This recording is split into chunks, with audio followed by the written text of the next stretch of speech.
How's it going, everyone? Got another PlayStation Store holiday sale deals video for you guys. Gonna be looking at some of the games under the price of $20, which will actually give me an opportunity to mention quite a lot of great games, especially at this price range. You know, some newer stuff as well, and more, I guess you could say, premium titles, however you want to describe that. Right off the bat, do want to say Christmas was yesterday. I hope all of you guys had a great time with your friends and family. If you do celebrate, if you don't, hopefully you've been having great times with your friends and family over the last week into the new year and everything like that. A lot of good things to come in 2025, and hopefully y'all can look back in 2024 with a lot of great things happening and head into the new year with a lot of optimism. So, with that being said, you know, the generic happy holidays and all that good stuff out of the way, let's get on to the deals right off the bat. Hogwarts Legacy, PlayStation 5 version, 75% off for $17.49. I've talked about Hogwarts Legacy a lot, but man, I really was surprised by how much I enjoyed the game. You know, I was taken aback a little bit by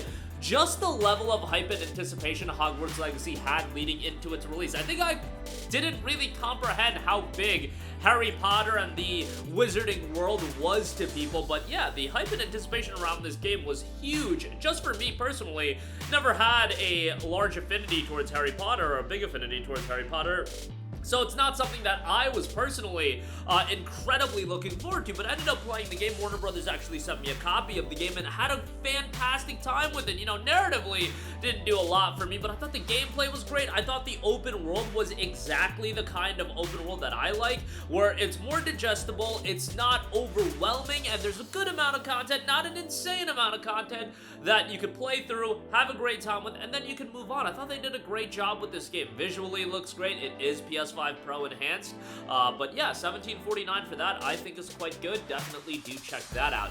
Next up, want to mention a couple of Final Fantasy games. Right off the bat, Final Fantasy 15 Royal Edition is 60% off for $14. I think this is going to end up being one of those Final Fantasy games that people go back to and end up having a really good time with. You know, leading into the release of FF15, I had gargantuan expectations out of the game from the standpoint of following this game for a decade, being enamored by the aesthetic and the idea of the story. I was really compelled by that. Unfortunately, narratively, this game's a train wreck. It is a disaster would be, I mean, a train wreck is a disaster, but it's a disjointed mess. Let's just say it how it is. It's a disjointed mess, but the gameplay is great. The visuals are stunning. The soundtrack is awesome. The characters, while they don't have an insane amount of depth to them, I thought they were likable, and the idea of that car ride story, I think, is like pretty cool. I think they did well as far as that's concerned. And for $14, you get the DLC baked into it as well. I think this is a pretty good deal, and I think if you did miss out on it, and even if you're not the biggest Final Fantasy fan, I think FF15 is low-key one of the better ones to be a gateway and a bridge into the series. But yeah, the game is also super easy, which is a little bit of a bummer, but you know, is what it is as far as that's concerned. $14 on that. Final Fantasy VII Remake Intergrade is 62% off for $15.19. I imagine most of you guys have played this at this point, but, you know, there has to be a couple people that might just not be crazy about JRPGs and they decided to skip out on FF7 Remake. Maybe they're hearing about the overwhelmingly positive reception that Rebirth has had, you know, it winning Game of the Year and all that stuff. For a lot of people, it won Game of the Year. FF7 Remake is really good. It is nowhere near as good as Rebirth, but it's still a really, really solid RPG. Obviously, the first part of the FF7 Remake trilogy, and it only covers really the first very small portion of Final Fantasy VII, but how they expanded it, I thought it was well done. Even with Rebirth, it does feel like it's a little bit padded to, you know, extend the game length, but I also think it's expanded in great areas as well. Had a great time with FF7 Remake. You certainly should play this before Rebirth. I know Square Enix is like, you can jump into Rebirth without playing Remake. Like, come on, man. Nobody trying to jump into Rebirth without. I can't believe they even recommending that. That is like the wildest thing ever. But $15.19 for Remake, great deal there. And the Integrated Edition does include the Yuffie DLC, which is quite nice. Red Dead Redemption 2 for the two people that don't own this either, 67% off for $19.79. All we're missing for this is a PS5 upgrade, which honestly at this point I'm a little bit skeptical on whether or not it's gonna happen. I think this might end up being, you know, like a PS6 re-release or some nonsense like that. Red Dead Redemption 2 is legitimately one of my favorite games of all time. I prefer Red Dead over GTA. That's just always gonna be the case. Wild West hits with me way harder than, you know, the GTA settings, and I like the more serious tone of Red Dead. I think Rockstar does an incredible job, and the attention to detail in Red Dead is so insane. Red Dead 2 especially. You know, I know people that prefer Red Dead 1, and I love Red Dead 1 is literally one of my favorite games of all time as well, but Red Dead 2 is at another level, and that's what happens when Rockstar has 8 years of lead time between Red Dead 1 and 2. It's just so much better technically, and the detail is so much greater, and, you know, I love John Marston, and Marston's in this game, but Arthur, I thought was an even better character than Marston, which I don't know if everybody's gonna agree with that, but Arthur Morgan is one of the GOAT, you know, video game main characters. So, love Red Dead 2, obviously, gotta recommend that, and it's just a tremendous game. Tomb Raider Definitive Survivor Trilogy, $15 on this. I mean, I'm a broken record when it comes to recommending the Tomb Raider games since the reboot. I think these games are phenomenal. Tomb Raider has become one of my favorite franchises in all of gaming. Unfortunately, we're just not getting these games regularly enough. SOTR, Shadow of the Tomb Raider, came out in 2018. 6 years removed since then. Maybe we'll get the new Tomb Raider title in 2025. I think it'll probably end up being in 2026, which that's insane to think about. 8 years in between Shadow of the Tomb Raider and Tomb Raider, whatever the next one is gonna be. That's a no mas for me. Like, what are we doing here? Y'all did such a great job with this trilogy. Like, let's keep Laura's story going and make it a little bit more consistent. I get it that these game dev times are crazy, but man, I just feel like Tomb Raider should be getting more consistent game releases, is all I'm saying, because Tomb Raider 2013 was awesome. ROTR, legitimately, I'm not gonna say it's on the upper echelon and the absolute top of my favorite games of all time, but it's higher than I think a lot of people would expect. Like, I really enjoyed Rise of the Tomb Raider, and Shadow of the Tomb Raider was really good as well. $15 for all three, obviously a terrific deal there. Next up, Star Wars Jedi Survivor, 75% off for $17.49. I don't even know what word you want to use to describe my love for Star Wars Jedi Survivor. Like, I love this game, and I'm not a big Star Wars guy either. Love Jedi Fallen Order as well, but Jedi Survivor, in my opinion, is a better game in damn near every area. I know some people like Fallen Order better from a narrative standpoint. I gotta side with Jedi Survivor on that end as well. I thought Jedi Survivor, the second half of the story especially, was tremendous, and just the entirety of it was so well done. A lot of content as well. Like, you've got a lot of these open level planets to explore, side content, etc., etc., and the main story is fairly lengthy as well. Jedi Survivor is tremendous. Do play Fallen Order first. There's a little recap video, but y'all know how I feel about that. I always recommend to play the first game, so $17.49 on that is great. Horizon Forbidden West is 50% off for $19.99. Now, this is the base game. The complete edition is not on sale right now. Make sure you buy the standard edition of the PS4 version if you have any interest in Forbidden West, because that'll get you a free upgrade to the PS5 version. Sony, I don't know what to say about this, but they sell a PS4, PS5 cross-gen edition that's always priced $10 higher. What happened was Forbidden West was supposed to be one of the launch window PlayStation 5 titles. It got delayed out of the launch window period where they were going to offer free upgrades for all of the exclusives that came out. They tried to be sneaky and say, oh, Forbidden West is going to be a $70 game. People called them out on it. And then they decided, okay, we'll give the free upgrade to the PS4 version, but they still kept that price structure of the cross-gen version. I know, it's confusing. What I'm trying to say is buy the standard edition of the PS4 version. It'll get you the free upgrade to the PS5 version. You'll save $10. Now, Forbidden West as a game itself, I really enjoyed it. Did I like it as much as Zero Dawn? Yes, from a content and gameplay standpoint. No, from a narrative standpoint. Narrative in Forbidden West, I think, goes a little would be putting it lightly. I think it goes really off the rails. Like, and we're talking about a game with robo-dinos, like, you know, it's gonna be a little off the rails, I get that, but Forbidden West, I just thought got too insane. We'll see where they take it with Game 3, because I think there's a lot of potential here, but from a gameplay and content standpoint, I still thought Forbidden West was tremendous. It's legitimately one of the best-looking games I've ever seen as well. It may be one of the best-looking game of all time. Like, I don't think that's too big of a stretch to say. Like, Forbidden West is a gorgeous game. On top of that, Gameplay is good, a lot of content, and yeah, the environments are ridiculously beautiful. But $20 for this is great, $19.99. I often say Horizon out of the currently running PlayStation IP. So you look at Last of Us, you look at, you know, Ghost, you look at God of War, you throw all those in there. Horizon is my favorite right now. I like Last of Us would have been if Last of Us Part 2 wasn't butchered, but Horizon right now, if you look at every PlayStation franchise, for me, it is my favorite. Even though I personally enjoy Horizon more than God of War. I don't think Horizon is as good of a game, but they're totally different styles. But for my personal enjoyment out of video games, Horizon is like it. Like, I love Horizon. I think it's great. I just think narratively for me was went way too off the rails. But, you know, it is what it is. $19.99 for that is great, but again, direct sequel, certainly do play Zero Dawn first, and Zero Dawn is tremendous as well. Get the remastered version.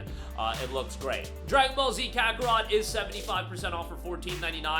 I think Dragon Ball Z Kakarot's a really, really good game. There's some things that are cut out, like it tells the entire story of DBZ, but then they just cut out things that are like kind of weird, like Perfect Cell's fight with Super Trunks, like the big muscular Trunks, just completely cut out for whatever reason, and that was one of the cooler fights. I know we spent like 3 episodes in the anime of Trunks just hulking up, but that was iconic. That was iconic. So stuff like that's a little bit jarring, but overall the game is really good. A sizable amount of content.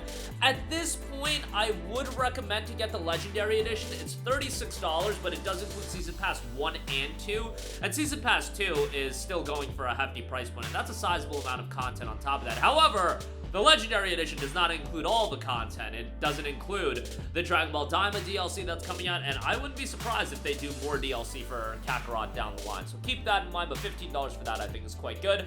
Mafia Trilogy, 75% off for $14.99. Mafia is another one of those franchises like Tomb Raider that I always go to bat for. I'm incredibly excited for Mafia the Old Country. I'm thinking about it. If Old Country and the next Tomb Raider come out in 2025 might be one of my favorite years in gaming. But Mafia Trilogy is great. Mafia Definitive Edition is really, really good. Mafia 2 is really solid, even though the definitive version of Mafia 2 isn't anything to write home about. Mafia 3 is the one. It takes the franchise more to this big open world approach. Doesn't really resonate. Are there good things about Mafia 3? Sure. But as a game, I just don't think it's as strong as Mafia 1 and 2. Still a decent playthrough, and $15 for all 3 games is definitely worthwhile. Monster Hunter World Iceborne Master Edition, 60% off for $15.99. Yes, Monster Hunter Wilds is coming out, but that's going to be a $70 game. Why not pick up World and Iceborne and get content for, like, I don't know, clear up some weekends if you want to do all the content in World and Iceborne, because that is a sizable adventure. Game is great, can be fairly challenging, but incredibly rewarding as well for $16. Definitely a good shout there. NieR Automata Game of the YoRHa Edition is $15.99. I mean, this is one of the best JRPGs over the course of the last 10 years, and if you want to say all time, I don't even think that's that big of a stretch. The soundtrack is tremendous, the gameplay was done incredibly well by Platinum, and you know, Platinum seems to be in disarray these days, but they did a great job with Automata, and the game's visuals are still solid, plays really well, just a really, really great JRPG. $16 for it is good. You know, narratively it can be a little confusing to say the least, but overall it does come together nicely by the end. Next up, a lot of people might disagree with me on this, even giving this game a mention, but you know what? Hear me out. Gotham Knights is 85% off for $10.49. A lot of people compared Gotham Knights to the Batman Arkham titles, and it's not at that level. It was actually done by WB Montreal, who only did Batman Arkham Origins, but Gotham Knights I still think is an enjoyable game. Is it worth $70? By God, no. But at $10.49, I think it's a decent pickup. Like, you still have characters that are recognizable and iconic to a lot of people. I played through the entirety of the game as Nightwing, and I had an enjoyable time with it. Was it blowaway? Absolutely not. But it was a totally serviceable open-world action-adventure title, and if you thematically like DC, you're probably going to have a pretty good time with it. I'm not saying, you know, spend $70 on it, but $10, I don't think it's the worst pickup in the world, but that's my 2 cents. Maybe you disagree. But yeah, I think it's a decent pickup. Metal Gear Solid 5, the definitive experience, is $11.99. Obviously, I've talked about it before, but Konami has juiced up the prices of the Metal Gear games, which is a little bit of a bummer, but what can you do? Metal Gear Solid 5 is really great. Obviously, there was a wealth of controversy when this game initially came out back in 2015, everything that went down between Konami and Kojima is well publicized, but let's assess the game as for what it is. It's a really solid action stealth title, and in the case of Metal Gear Solid 5, the open world game design, I actually think complemented the Metal Gear style of gameplay. I think Metal Gear was easily able to adapt into an open world environment and the style of level design that MGS5 created, and the open world and the world design worked in favor of the Metal Gear gameplay, whereas a lot of other games where they try to shoehorn in an open design, not even open world, but creating more open levels, that can negate a lot of the elements and a lot of the great things about the otherwise linear gameplay. But in Metal Gear, I thought it worked really well, Metal Gear 5 in particular. The narrative, obviously told in a different way than a lot of the other Metal Gear games with the use of the cassette tapes, but I think if you actually, listen to the cassette tapes, there's a lot of depth to this story. I know, content is definitely unfortunate, but it is what it is. $11.99, I think it's a solid pickup, definitely would give that a look. Next up, we got Assassin's Creed Origins, the Gold Edition, 85% off for $15. Y'all already know how I feel about the Assassin's Creed games post Syndicate and The Shift. Not as big of a fan of them, but there's a lot of people that really enjoy these games, so if you're one of them, or you just want to give a shot to a big open world action RPG, I mean, AC Origins is definitely a decent pickup. I had fun with it, don't get me wrong. I liked Bayek as a character as well. This Gold Edition includes a lot of bonus content as well. Check it out. It's just an expansive game, and I think with the newer style of Assassin's Creed, some of the content ultimately gets diluted just because of how much there is. Dead Space Remake, 75% off for $17.49. Was recently a PS Plus title, so keep that in mind. A lot of you guys have it in your library. But Dead Space Remake, I thought, was a really, really solid remake. Expanded Dead Space a little bit. Unfortunately, seemingly didn't do all that well commercially, so doubt we're ever going to get a follow-up. That is unfortunate. The news recently about Dead Space 4 getting pitched and getting shut down. Like, I gotta be real, I gotta understand, like, yo, if you look at the sales numbers of these games, they haven't been blowaway, and what are you gonna do after Dead Space Remake? Also seemingly underwhelmed from EA's expectation. How can you greenlight Dead Space 4 at this point? And, Motive is gonna be tasked to chase that Marvel bag, so it is what it is. I wish we could get another Dead Space, but they're not going to develop games just for what I want, but Dead Space Remake for $17.50, think that's a great deal. And speaking of games that commercially didn't do well, Prince of Persia: The Lost Crown is 50% off for $19.99. Man, if you want to look at a game that just had malpractice done to it as far as a game promotion, Prince of Persia: The Lost Crown has to be one of the key examples. I don't think I have seen a publisher take an existing IP, bring it back, reveal it with a debut trailer, and just destroy the appeal right off the rip. That's why game promotion, you guys, matters. Marketing matters. And Ubisoft, with the marketing of Prince of Persia: The Lost Crown, just vehemently out of touch, abhorrently out of touch with this game. Go look up the launch trailer. I bring this up every time because I think it's something a lot of people can learn from, and especially in the climate of gaming these days, I think, it's important to study things like this, and I get it that some of you guys just want the good games, but I think that's a good story to know. $19.99 for this game is really good. Even though game promotion sucked, even though commercially this game failed, this game was really, really good. A Prince of Persia Metroidvania game, they did a great job with it. Platforming was great, visuals were stylish, boss fights could be difficult but rewarding. Very, very stylish, and really enjoyed it. $19.99 is a great pickup. There is some DLC for the game, and they have a complete edition, but the complete edition isn't on sale. Base game is a fine pickup at this price point. But that is going to do it for me. Again, a lot of great deals under the price of $20. Check them out for yourself. Definitely some great stuff. Links to all of these in the description box below. That'll do it for me. Let me know all of your thoughts in the comment section down below. Sound off there. Thank you for watching, and goodbye. Hey guys, we hope you enjoyed the video, and if you did, make sure to hit the subscribe button, and if you're already subscribed, do us a favor and hit the bell icon. This way you'll be notified whenever we post a new video. That's the best way to keep up with all of our uploads, and we usually try to upload 2 videos a day. And with the bell icon hit, you'll be notified whenever we do upload a video. As always, thanks for watching.